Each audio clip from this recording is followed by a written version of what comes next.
Hello dear friends, welcome to MK Legal Shiksha, the way of learning. Dear legal aspirants, corona virus की वजह से सभी लोग अपने घरों में सीमित हो गए हैं। MK लीगल शिक्षा आप लोगों से रिक्वेस्ट करता है कि please stay safe, stay at home. बहुत इम्पोर्टेंट कुछ काम हो तो ही घर से बाहर निकलें और जब भी निकलें मास्क लगा कर निकलें, सोशल डिस्टेंसिंग का पालन करें। और जो ज़्यादा वक्त अभी आप अपने घर पर बिता रहे हैं उस क्वालिटी टाइम को अपनी फैमिली के साथ और अपने एजुकेशन के लिए यूज़ करें। ऐसे टाइम पे आप अपने स्टडी आवर्स को बढ़ा सकते हैं और अपनी अच्छी अच्छी बुक्स और कुछ अच्छे वीडियोस देखकर अपने एग्ज़ाम के लिए एक बेटर प्रिपरेशन भी कर सकते हैं। कुछ कर गुजरने वाले हमेशा मुश्किल रास्तों में भी, मुश्किल हालातों में भी कुछ न कुछ अच्छा ढूंढ ही लेते हैं। तो इसी उम्मीद के साथ कि आप सब लोग सेफ रहें, आगे चलते हैं। सिविल प्रोसीजर कोड 1908 की सीरीज में हम कई सारे वीडियोज अब तक ला चुके हैं। इन सभी वीडियोस को एक प्लेलिस्ट में हमने ऐड किया हुआ है और उस प्लेलिस्ट का लिंक हमने डिस्क्रिप्शन में दे दिया है। आप वहां जाकर बाकी टॉपिक्स को भी देख सकते हैं। अगर अभी तक आपने मेरे चैनल को सब्सक्राइब नहीं किया, मेरे चैनल पर आप नए आए हैं तो इसे सब्सक्राइब कर लें। बेल आइकन को भी प्रेस करें जिससे आपको अपडेट्स मिलते रहें। और डियर एस्पिरेंट्स, आज जो टॉपिक हम डिस्कस करने जा रहे हैं ये सभी जो अधिवक्ता हैं, किसी न्यायालय में प्रैक्टिस कर रहे हैं, वकील हैं, या जो किसी जुडिशियल एग्ज़ाम का प्रिपरेशन कर रहे हैं, किसी लीगल एग्ज़ाम का प्रिपरेशन कर रहे हैं, उन सभी के लिए बहुत ही इम्पोर्टेंट है। आज हम उसके बारे में बात करने वाले हैं जिससे आप किसी भी सिविल सूट को इंस्टीट्यूट करते हैं, यानी कि प्लेंट। ऑर्डर 7 ऑफ सीपीसी आपको प्लेंट के बारे में बताता है। इसे हिंदी में वाद पत्र कहा जाता है। इसमें टोटल 17 रूल्स दिए हुए हैं, तो इसको हम दो पार्ट में डिवाइड करके पढ़ेंगे सो दैट आप इसको इजीली समझ पाएँ और कोई चीज़ हमसे ना छूटे। ये पार्ट 1 है। तो आगे चलते हैं।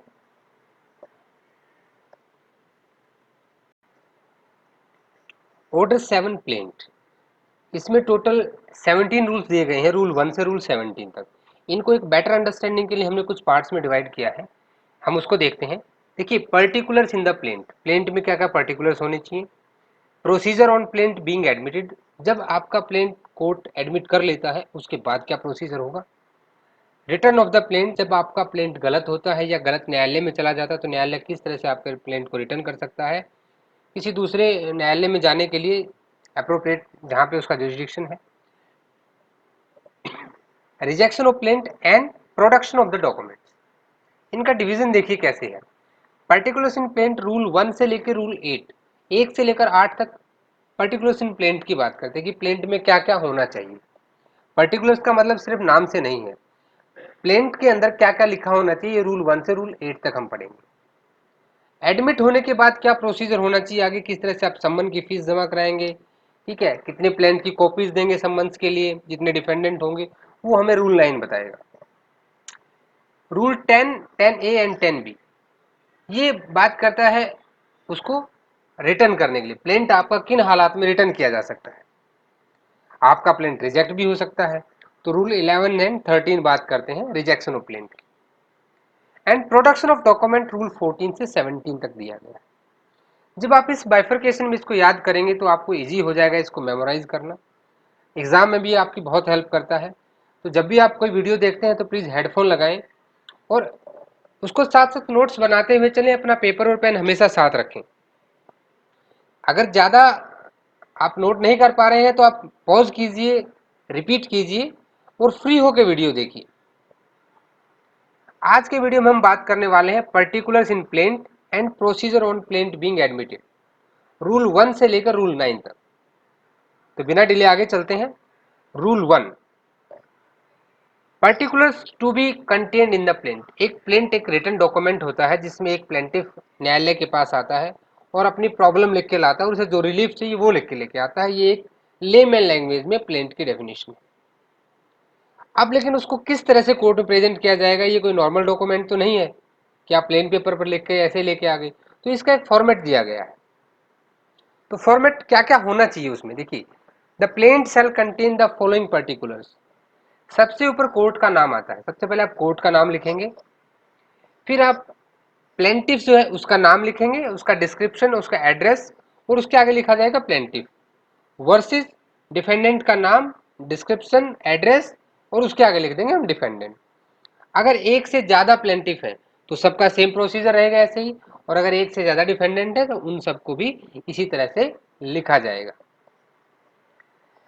अभी अगर प्लेंटिफ और डिफेंडेंट दोनों अगर माइनर हैं या कोई ऐसे व्यक्ति जो अनसाउंड माइंड के, तो देखिए ऑर्डर 32 जब हम पढ़ेंगे सीपीसी में, ऑर्डर 32 ने क्लियर बताया है कि सूट बाई और अगेंस्ट अ माइनर और a person of unsound mind कैसे होना चाहिए। नेक्स्ट फ्रेंड जो है वो आपके सूट को आगे लेकर जा सकता है। तो अगर आपका कोई भी प्लेंटिफ या डिपेंडेंट यहाँ पे माइनर है या अनसाउंड माइंड का व्यक्ति है, तो जो नेक्स्ट फ्रेंड है वो ऐसी स्टेटमेंट देगा कि this suit is filed under order 32, और जो वो पूरी स्टेटमेंट प्लेंट के साथ लगाएगा। उसके बाद आता है the fact constituting the cause of action and when it arose. जो कॉज ऑफ एक्शन आपके साथ हुआ है वो उसके बारे में कैसे कैसे वो ब्यौरा लिखेंगे, और ये कब हुआ है उसके बारे में भी लिखेंगे। Fact showing that court has jurisdiction, जिस न्यायालय में आप आए हैं उसका जुरिडिक्शन है, ये भी आपके प्लेंट में दर्शा दिखना चाहिए। उसके बाद relief which the plaintiff claims, देखिए ये बहुत इंपॉर्टेंट फैक्टर है, अगर आप एडवोकेट हैं तो भी और लीगल एस्पिरेंट हैं तो भी आपके लिए रिलीफ आपको बहुत स्पेसिफिकली मेंशन करना होता है, क्योंकि जो रिलीफ आप डिमांड करते हैं कोर्ट आपको वही रिलीफ देता है। अगर आपने किसी रिलीफ को डिमांड ही नहीं किया तो कोर्ट ये मान लेता है कि आपने उसको रिलिंक्विश कर दिया है, वेव ऑफ कर दिया है, और दोबारा से आप उस सेम कॉज ऑफ एक्शन पे सेम डिफेंडेंट के अगेंस्ट में केस नहीं ला सकते, वो रेस जुडिकाटा में बार हो जाएगा। अभी देखिए प्लेंटिफ को अगर अलाउ किया गया है सेट ऑफ या रिलिंक्विश करने के लिए, कहने का मतलब ये है कि मान लीजिएगा आपको किसी से 50,000 रुपए की रिकवरी लेनी थी, आप मुकदमा लेकर आए और आपने न्यायालय में कहा कि मुझे मेरे 40,000 वापस दिला दिए जाए, तो जो 10,000 बच गया वो आपने रिलिंक्विश कर दिया, वेव ऑफ कर दिया। आप अपने केस को उस कोर्ट के जुरिडिक्शन वैल्यू में लाने के लिए अपने सब्जेक्ट मैटर की वैल्यू को कम कर सकते हैं, कोई भी पोर्शन या अपने क्लेम का सेट ऑफ आप रिलिंक्विश कर सकते हैं, और वो प्लेंट में मेंशन होना चाहिए। देखिए आप जब भी कोई सब्जेक्ट मैटर लेकर आते हैं तो उसकी टोटल वैल्यू लगती है, उसी के बेस पे आप अपनी कोर्ट फीस देते हैं, और जब आपका केस एडमिट हो जाता है और उसी के बेस पे पिक्यूनरी जुरिडिक्शन डिसाइड किया जाता है न्यायालय का। तो ये सारे ए से लेकर आई तक जितने भी फैक्ट्स आपने पढ़े हैं ये सभी आपके प्लेंट में होने चाहिए। प्लेंट आपका एक ऐसा रिटन डॉक्यूमेंट है जो कोर्ट को ये बताता है कि आपके साथ क्या गलत हुआ है, आपको क्या रिलीफ चाहिए। ये एक तरह से बिल्कुल मिरर की तरह काम करता है, जो कोर्ट को आपके पूरे सूट पूरे मुकदमे के बारे में बताता है। अभी रूल 2 बात करता है मनी सूट्स की। देखिए इन केस कोई अगर मनी रिकवरी का सूट है तो वहां पे प्रिसाइज अमाउंट को मेंशन करना होता है। अगर आपको 52,340 रुपीज लेने हैं तो एग्जैक्ट प्रिसाइज अमाउंट लिखा होना चाहिए, लेकिन यह एक प्रोविजन भी दिया गया है। अगर प्लेंटिफ मैसने प्रॉफिट के लिए करता है, मैसने प्रॉफिट आप पढ़ चुके हैं, मैसने प्रॉफिट क्या होता है, जब कोई आपकी इमूवेबल प्रॉपर्टी को किसी ने रॉन्ग तरीके से इलीगल वे में पोजेशन में ले रखा है और आप न्यायालय जाते हैं, न्यायालय आपको आपका पोजेशन वापस दिला देता है, तो ड्यूरिंग पेंडेंसी ऑफ सूट आपसे जो उसने आपकी इमूवेबल प्रॉपर्टी से प्रॉफिट लिया है, उस इमूवेबल प्रॉपर्टी के उस प्रॉफिट को कोर्ट आपको दिलाता है मैसने प्रॉफिट के तौर पे। जब आप सेक्शन 2 सब सेक्शन 12 पढ़ेंगे तो वहां आपको मैसने प्रॉफिट की डेफिनेशन भी मिल जाएगी। वीडियो नंबर 2 हमारी प्लेलिस्ट में जो है, आप वहां से भी सारे इंपॉर्टेंट डेफिनेशंस, टोटल 20 डेफिनेशन आते हैं सेक्शन 2 में, वो सारी डेफिनेशंस वहां से आप पढ़ सकते हैं। या फिर कोई अनसेटल्ड अकाउंट है आप दोनों के बीच में प्लेंटिफ और डिफेंडेंट में, या कोई आपका ऐसा इमूवेबल आइटम, आपका गोल्ड हो सकता है, आपकी कोई वैल्यूएबल थिंग हो सकती है, कोई भी नॉर्मल मटेरियल थिंग हो सकती है, जिसकी वैल्यू आप फुल डिलीजेंस के बाद भी या अप्रोक्स वैल्यू ही लगा सकते हैं, एग्जैक्ट वैल्यू नहीं लगा सकते, तो उस केस में आप अप्रोक्सीमेट अमाउंट दे सकते हैं।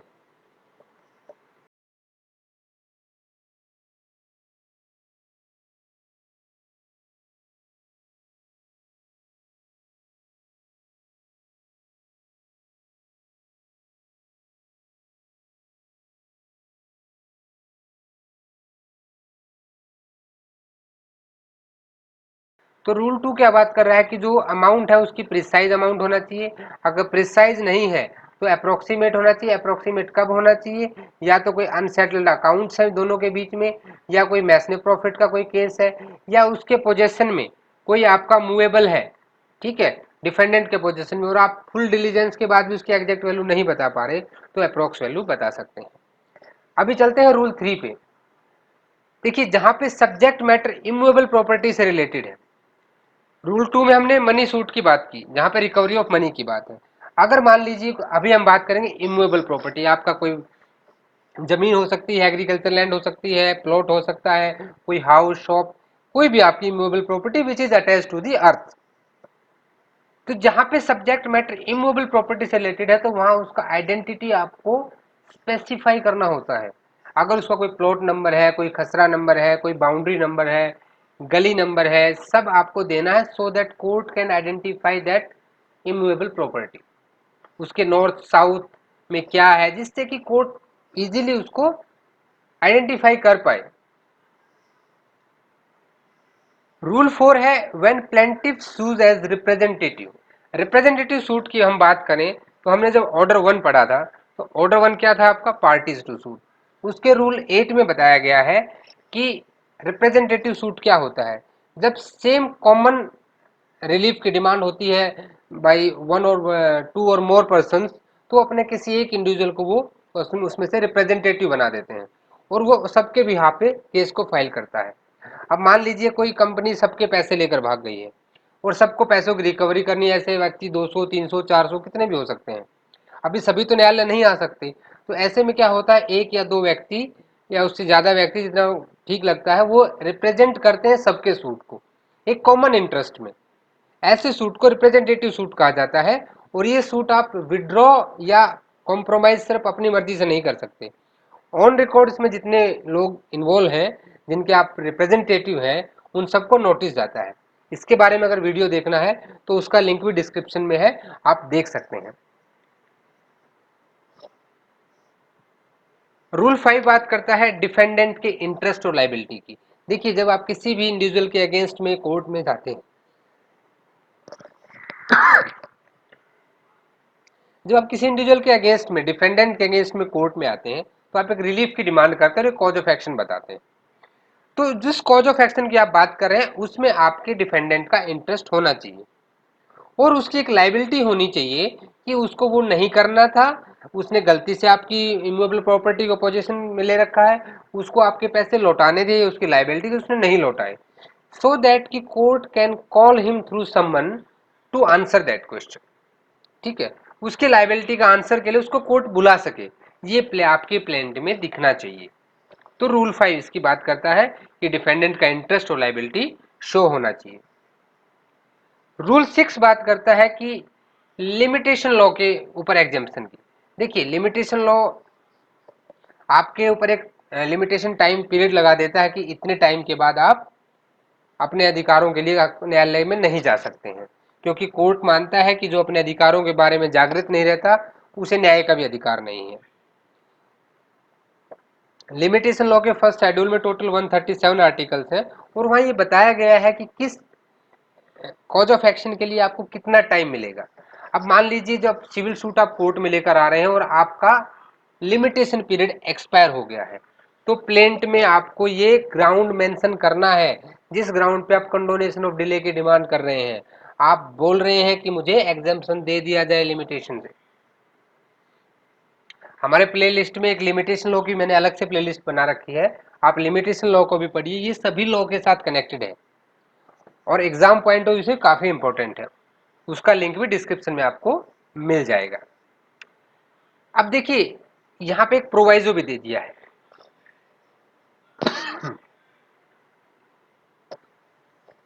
हमेशा जब भी आप डायरेक्ट पढ़ते हैं उसकी प्रोवाइजो पे जरूर ध्यान दें।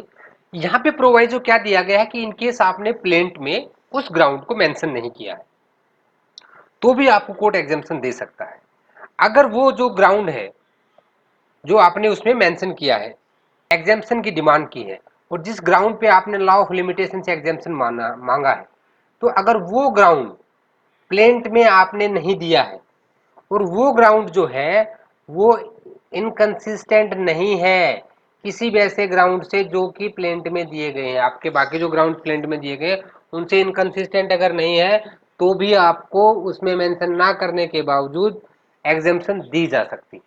ये आपको रूल 6 बता रहा है। Rule 7, relief to be specifically stated, ये बहुत ही इंपॉर्टेंट है।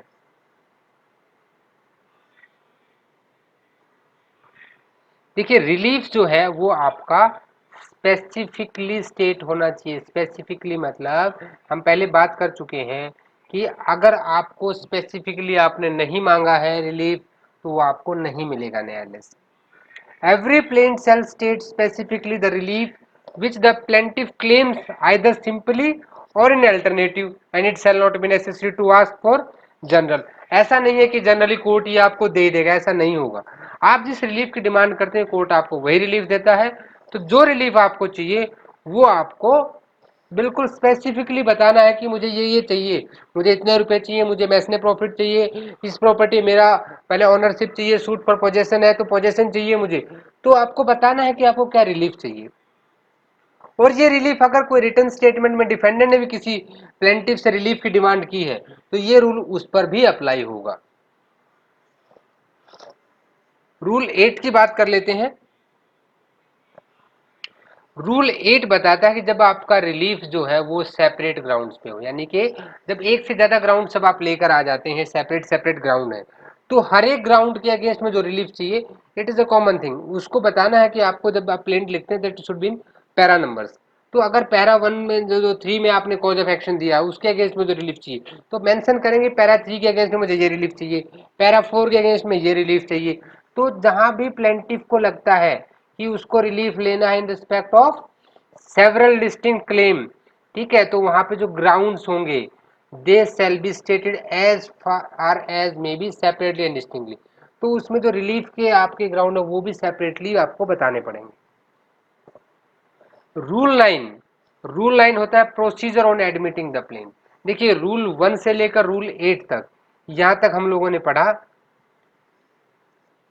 Particulars to be in plaint, plaint में क्या क्या पर्टिकुलर्स होने चाहिए, पहले प्लेंट लिखा कैसे जाएगा, ये आपको रूल 1 से रूल 8 तक पता लग गया।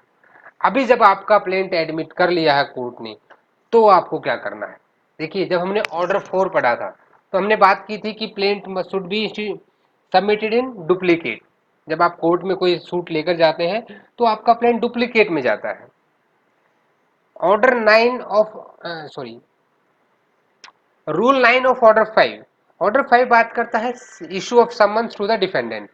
इस पे आप बहुत ध्यान दें, अगर आपने ऑर्डर 5 अभी तक नहीं देखा है तो उसका लिंक भी डिस्क्रिप्शन में है। समन्स टू डिफेंडेंट बहुत ही इंपॉर्टेंट टॉपिक है, इसमें रूल 9 में है service of the summons by the court. और तो कोर्ट सर्विस कैसे करेगा जब समन कटेंगे, तो आपको क्या करना है, या सबसे इंपॉर्टेंट चीज क्या है,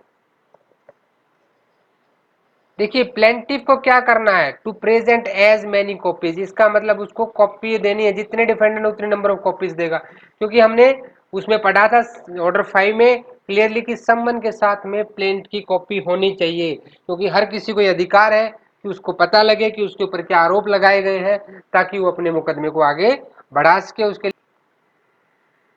किसकी कॉपी देगा, प्लेंट की देगा, उतनी कॉपी जितने डिफेंडेंट है ऑन प्लेन पेपर, ठीक है, और कितने टाइम में देगा, विद इन 7 डेज। ये बहुत ही आपके एग्जाम पॉइंट ऑफ व्यू से इंपॉर्टेंट है, इसको नोट कर लें, ये 7 डेज के अंदर देना है। 7 डेज कब से, from the date of such order along with requisite fee of service and summon. देखिए जब आपका सूट इंस्टीट्यूट हो जाता है उसके 7 डेज के अंदर अंदर आपको फीस भी देनी होती है सम्मन कटवाने की, और फीस के साथ साथ ही आप अपने नंबर ऑफ जो डिफेंडेंट है उनके हिसाब से number of copies of plaint भी सबमिट कराते हैं।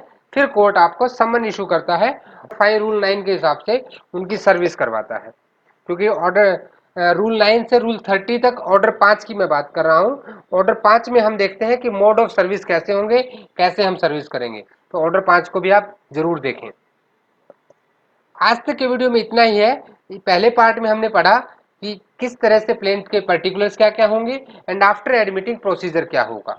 अभी प्लेंट्स का रिटर्न रिजेक्शन वो हम नेक्स्ट पार्ट में पढ़ेंगे, तो नेक्स्ट वीडियो के साथ जरूर देखें। Thanks for watching this video. इसे लाइक भी करें, अपने फ्रेंड्स के साथ शेयर भी करें, और अगर अभी तक आपने इसको सब्सक्राइब नहीं किया है तो सब्सक्राइब जरूर कर लें। और अगर आपकी कोई भी डाउट्स हैं, कोई सजेशंस हैं, तो प्लीज़ मुझे कमेंट करके ज़रूर बताएं, सो दैट कि हम अपने वीडियोज़ को और भी ज़्यादा इम्प्रूव कर सकें और मिलजुल कर एक अच्छा प्रिपरेशन भी कर सकें।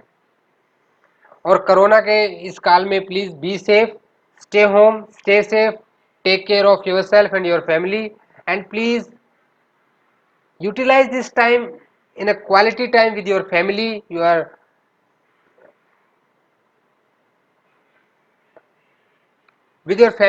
and with your books and for your study also, because it is a very good time when you got a plenty of time at your home for the study. So in this bad time also we can do some positive things. तो मिलते हैं next video में।